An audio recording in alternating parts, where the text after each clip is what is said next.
العيش الفينو بتاع المخابز اللي هو شوية دقيق ومية، مفيش اكتر من كده، من غير بيض ولا زبدة ولا لبن ولا اي افتكاسات واختراعات.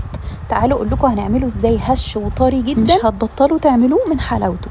كل المكونات والمقادير بالظبط هكتبها لكم تحت الفيديو. هنحتاج دقيق وخميره وسكر وملح وممكن لبن بودره، وممكن نستغنى عنه بس لو عايزين طراوه اكتر ممكن نحط لبن البودره. ضفت كل المكونات الجافه مع بعض وزودت لهم ميه فتره على حسب كميه الدقيق اللي انتم مستخدمينها. واول ما العجينه بدات تلم زودت لها خل وزيت وبس.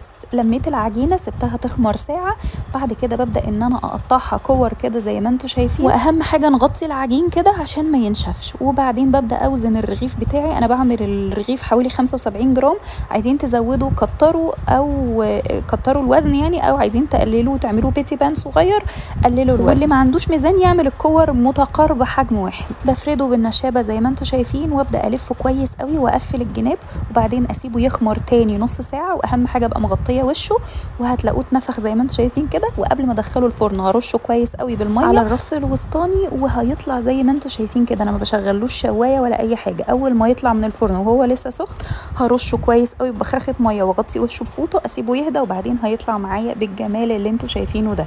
هبدا ان انا اخدهم احطهم في اكياس في الفريزر واطلع وقت الاستخدام. باي.